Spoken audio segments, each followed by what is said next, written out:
Hey Hardin County, it's Michelle Labus, and we had the Fair Board meeting tonight, and I want to give you an update on the whole tornado situation and where our fair is moving for this summer. And it's 100% Hardin County is going to have their fair at the Hardin County Fair. And so the board is moving forward with all the normal plans. They're even moving forward with people who have already rented the fairgrounds, the arts and craft building or the community building, that they're going to make it possible for them to use those facilities because they are unusable states. We don't have internet. The internet's all gone.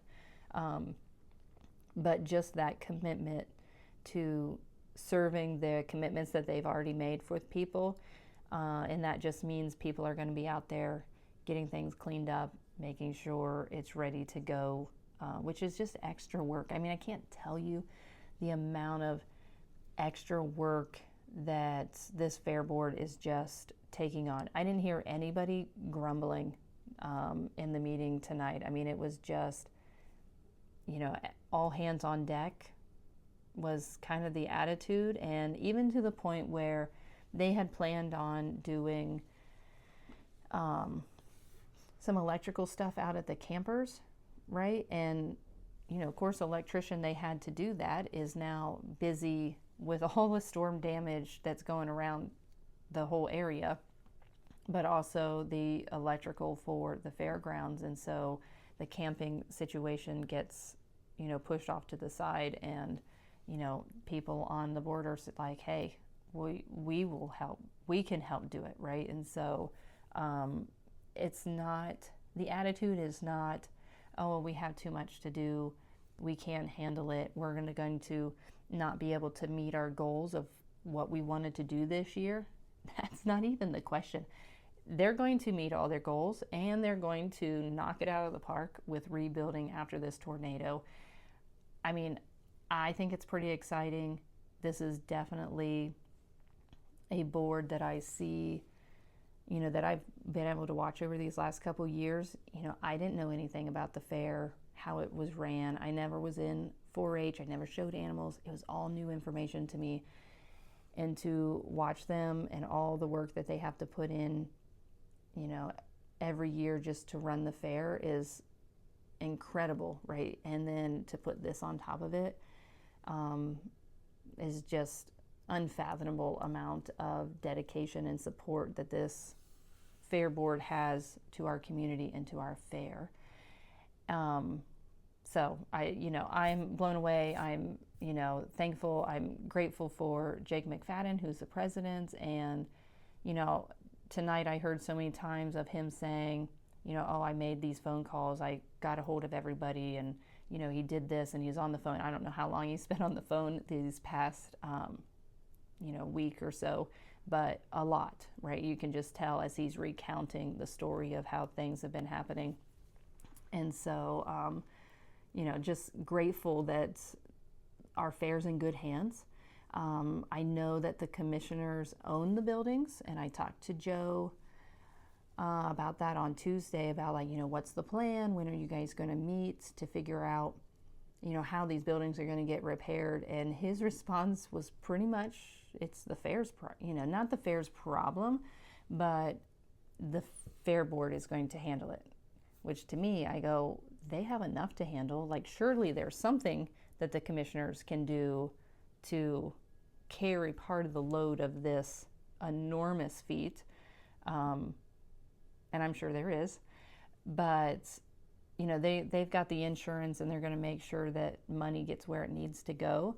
But as far as decision making, I mean, the board voted tonight that the development committee, which is the ones who have been working on these new barns and these new buildings, they're going to be taking on the bulk of this and kind of deciding, okay, we're taking down this building.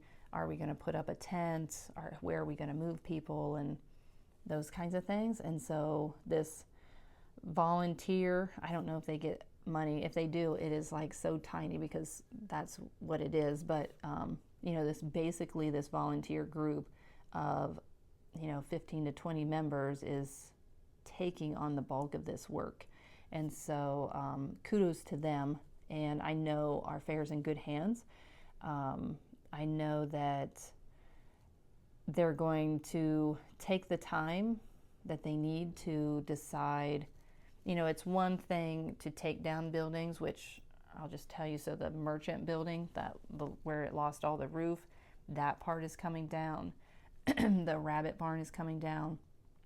And the roundhouse, which is the tall building out in the middle of the horse race track, that's coming down. And so those are the 3 buildings that have been approved to come down. They're going to actually bring out a crusher machine. They're getting a crusher, and so when those cinder blocks, they'll throw those cinder blocks in there, and then it creates backfill to use as a foundation for the new buildings and for securing things. And so be able to recycle some of that. So that's great that Luke is bringing that out. There's just a lot of damage. I'm going to put the details up above of kind of, they just kept going over, you know, there's 8 poles, power poles that were damaged. The wires are all stretched. The fiber optics, the fiber optics and the sound systems are pretty much all that's gone. The transformer blew. It's going to take 18 months to get a transformer. You know, there's all kinds of LED lights, windows, doors, garage doors, the roof over the youth and ag building. So it had a flat roof. They built like a tiered roof, you know, structure over it. And so the metal came off, you know, that whole part came off. And then it was just raining. And of course we've had a ton of rain, and it's just raining inside the building, and all this stuff's kind of just getting wet in that one area. And so that's a problem. Of course, gutters, shingles, the ticket booths have fallen over.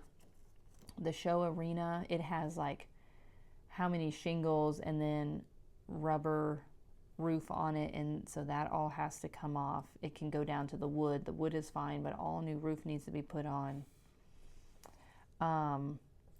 The bleachers, we had some bleachers out there by the grandstands. They went way up in the air, came crashing down. The gutter on the grandstands got messed up, which poured water onto the Fair Board office, which then leaked into the Fair Board office. Thankfully, nothing was hurt. And then Colt Buckenroth gave a report on getting a backup system, which is something he'd already been working on, but now they're going to push it a little quicker to make sure they have backup software and stuff off site. So if anything does happen, that's the one blessing out of this whole, I mean, there's lots of blessings, but the fair office wasn't harmed. And so all your computers and your data and your paperwork and all that stuff is all there. So it's, you're not trying to pick up from nothing. You know, we still have a functioning office, which means we can function, you know, we can function as that fair board to move things forward. Otherwise, you're just scrambling, trying to pick up, you know, where are your finances? You know, where's your money? Where's your things? And so that's a huge blessing to have that taken care of. The horse barn, the racehorse barn had some damage. The shop had some damage.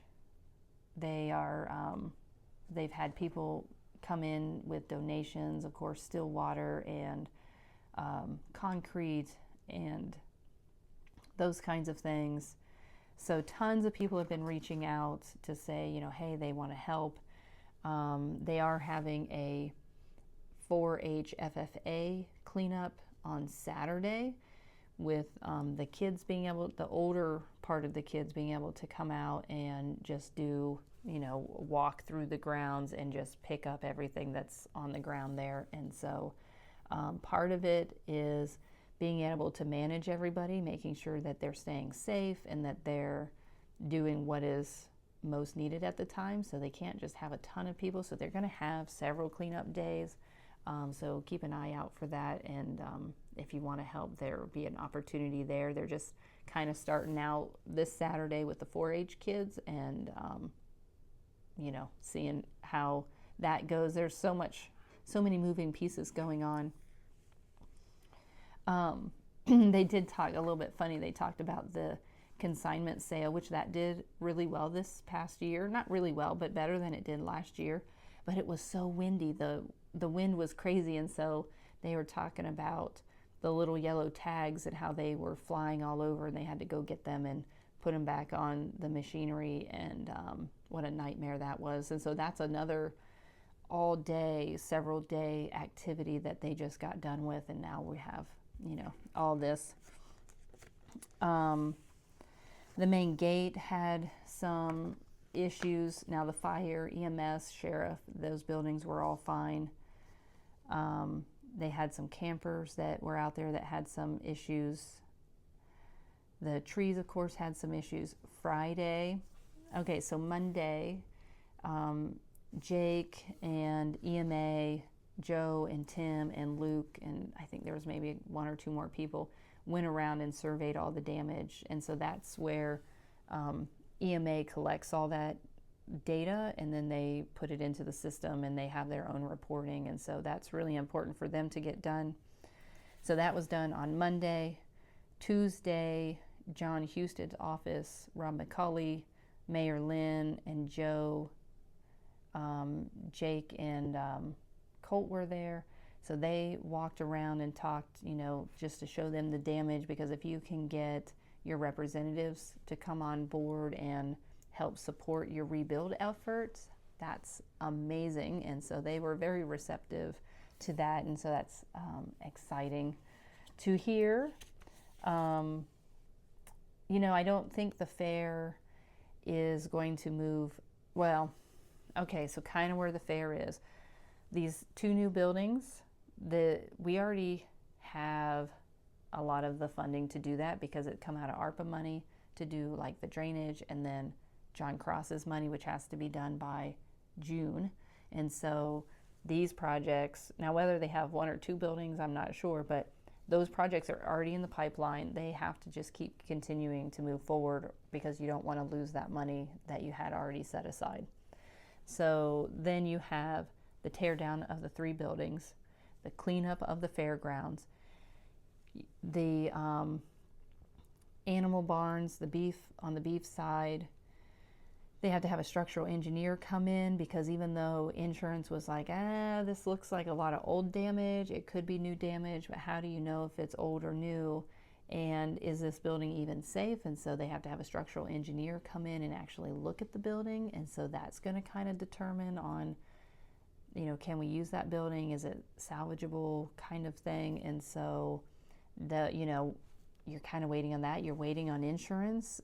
We all know insurance can drag their feet. And so, making sure that they get out there and get their numbers done, which I think they're meeting with them on Friday, or there's some kind of, I don't know if that's county. So the Fair Board has their own insurance for the property that they have on the fairgrounds, but then the commissioners have their insurance on the buildings. And so I just know they're meeting, Jake is meeting with them on Friday, and is going to be able to ask them some questions from the Fair Board side. Other than that, the development team is going to be doing the bulk of this work. So a lot of things going on. But, like I said, today I saw a team that is, all in to getting the fair up and running, dedicated. We have a lot of support from the community, to be able to get some of this stuff done. It's just a matter of getting through kind of the hurdles of these, the paperwork is kind of a big deal. Other things that are going on with the fair, they lost a lot of their ribbons, and so they're going to have to buy, they are going to get a discount, but they're going to have to buy some of those back.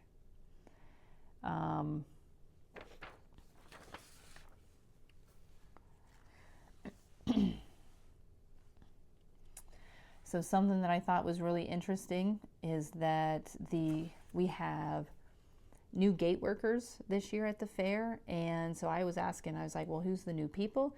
Well, here it's the UNOH school over in Lima. They do the Allen County Fair gates, and it's a fundraiser basically for them, for their athletic program. And so I thought that was amazing that, you know, they have a good track record and it's a way for them to make money. And so I thought, you know, I really liked Gavin Underwood, but, you know, you can't deny students that are willing to do the work, and they do a great job. And so I was happy to see that. So that was a very cool thing. Also, the fair's been selected to do a BWC audit on top of everything else. They're going to have to go through an audit. And other than that, they have the fair book coming out. They're getting judges. They're, you know, booking entertainment. They're getting vendors. I mean, all the things that involve the fairgrounds is all still going on. And, you know, so I will give you any updates that I hear on the fair, and we will follow this along. And I'm excited to see where this is going to take us so I'm excited to see where this is going to take our fair, and you never know what blessings and things we will be able to gain out of this. And so thankfully nobody was hurt, and you know, if the tornado was going to hit anywhere, I'm thankful that it was there and not in town. All right, I hope you guys are doing great. We'll talk to you later. Bye.